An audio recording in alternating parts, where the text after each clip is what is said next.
everyone, welcome back to my YouTube channel. Once again, I'm Dipasa Bose, a second professional MBBS student from Bakura Shamilani Medical College and Hospital. And in today's video, we are going to be discussing about a few mistakes that you could be doing during your NEET preparation.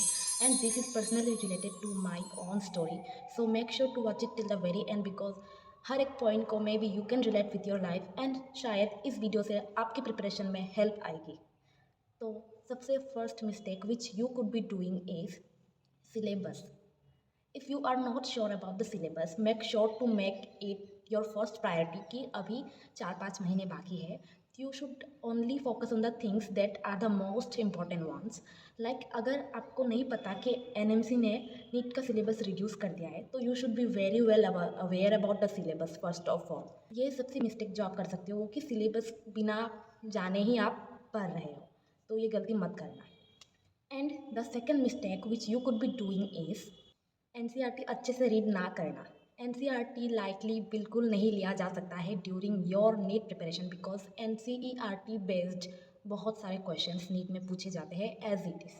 हाँ, लेकिन आपको aware रहना होगा about the new kind of questions that are coming from the NCERT as well.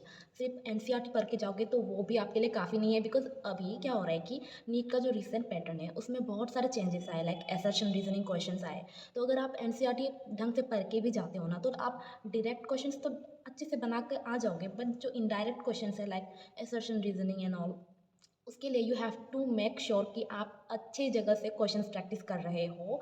तो new pattern का question practice करना आपके लिए बहुत ज़्यादा ज़रूरी है. तो this is the second mistake which you could be doing.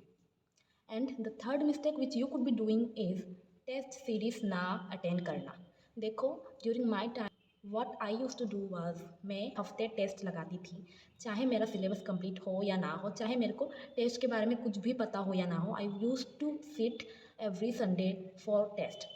लेकिन मैंने गलती क्या करी थी कि मैं जो टेस्ट में मिस्टेक्स कर रही थी ना उनको मैं नोट डाउन नहीं कर रही थी या उनको मैं सॉल्व नहीं कर रही थी दोबारा.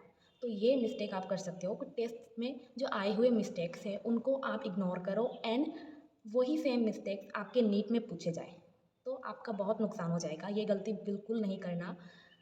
इसको सुधारने के लिए आप क्या कर सकते हो कि मिस्टेक्स के लिए एक अलग सी फ़ाइल बना दो. And I am telling you guys, मैंने जो मिस्टेक वाली फ़ाइल लास्ट के 2-3 महीने में बनाई थी ना उससे भी बहुत सारे क्वेश्चंस आ गए थे डायरेक्टली नीट में. तो make sure you do this. And the next mistake which you could be doing is PYQs solve ना करना. हाँ, सब कहते हैं कि PYQs बहुत इंपॉर्टेंट है, बहुत इंपॉर्टेंट है. मैं मानती हूँ बहुत इंपॉर्टेंट है और बहुत लोग एंड में जाके PYQ करते हैं और पूरा साल ऐसे ही नॉर्मल क्वेश्चन सॉल्व करते हैं. But this should not be done. अभी 4-5 महीने बाकी है तो what you should be doing is अभी 4-5 महीने में तुम डेली PYQ करना शुरू करो. एंड सबसे best way of solving the PYQ is NCERT का एक चैप्टर रीड कर लिया आपने, तुरंत उस चैप्टर से PYQs लगाने शुरू कर दो. इससे क्या होगा कि आपको पता चल जाएगा कि where you are lagging and कौन से टॉपिक से जो आपने मिस कर दिया है. इससे आप उसको इमीडिएटली कवर भी कर सकते हो. तो इमीडिएटली आप PYQs करते जाओ. Same goes for physics, chemistry, biology as well. So recently I came across an app मेमोनीट which is a very good app and has the solution for almost everything that I spoke about in this video. सबसे पहले तो आपको जो questions जो आपको NCERT से line to line आने चाहिए थे वो आपको इसमें मिल जाएगा. इसमें इन डेप्थ क्वेश्चन बैंक आपको मिल जाएगा जिसमें आपको assertion reasoning and recent NEET pattern पे बेस्ड आपको क्वेश्चन बैंक मिल जाएगा.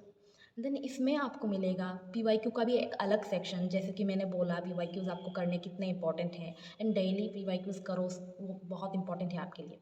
देन इसमें आपको मिलेगा notes, podcast, crossword and memes जो कि बहुत ही फन है एंड इंटरेक्टिव वे में आप लर्न कर सकते हो.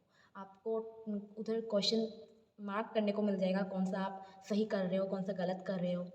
Then you will have an analysis of how you are performing in the test series as well.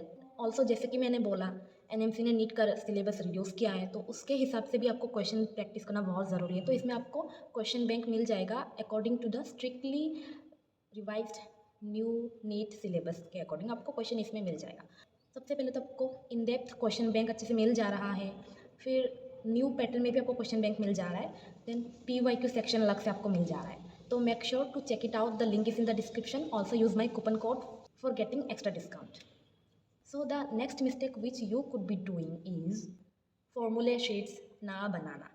देखो, फॉर्मूले शीट्स बनाना is a very very important thing जो कि मैंने बहुत लेटली किया था।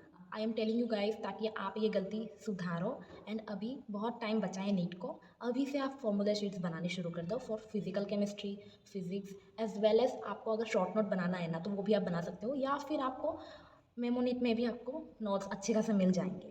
तो बहुत सारे ऐसे रिसोर्सेज है, यूट्यूब है एंड आपको बहुत अच्छे अच्छे जगह से शॉर्ट नोट भी मिल जाएगा। तो मेक श्योर कि आप थोड़ा एक्सप्लोर भी कर लो, इस बिकॉज अभी थोड़ा टाइम है तो आप थोड़ा एक्सप्लोर कर सकते हो। उसके बाद आपको स्ट्रिक्टली उन्हीं को फॉलो करना है।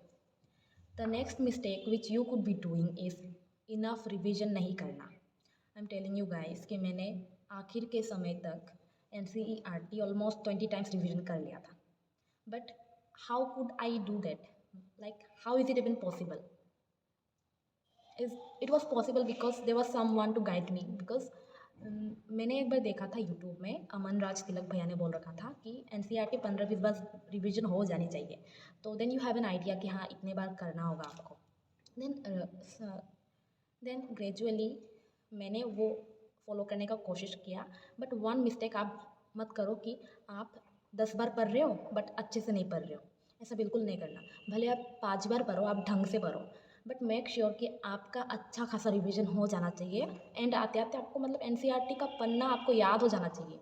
शुरू में रिवाइज करने के लिए आपको आधा घंटा लगेगा, धीरे धीरे 15 मिनट होंगे, फिर धीरे धीरे क्या होगा कि 5 मिनट में आपका पूरा रिवीजन हो जाएगा। तो मेक श्योर कि आप डेली रिवीजन कर रहे हो NCERT का। एंड ऑर्गेनिक केमिस्ट्री, बायोलॉजी में एंड इनऑर्गेनिक केमिस्ट्री, ये तीनों में आपको NCERT करनी बहुत ज़रूरी है। NCERT डेली रीड करो एज वेल एज पुराना छूटा हुआ भी आप रिविज़न करते जाओ। तो जल्दी से सम अप कर लेते हैं। द फर्स्ट मिस्टेक, नीट का सिलेबस अच्छे से जान लो। द सेकेंड मिस्टेक, NCERT के line to line question practice करना प्लस न्यू पैटर्न वाला क्वेश्चन प्रैक्टिस करना।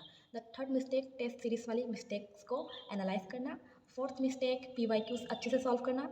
फिफ्थ मिस्टेक, फॉर्मूला शीट्स बनाना। And the last one, revision अच्छे से करना। सो अगर आप इतना सब कुछ अच्छे से कर लोगे then I can assure you कि आप बहुत अच्छे स्कोर से नीट क्रैक कर सकते हो, as I have also crack NEET in my first attempt. So thank you so much for watching. मिलते हैं नेक्स्ट वीडियो में। Till then take care, bye bye, see ya, have a great day.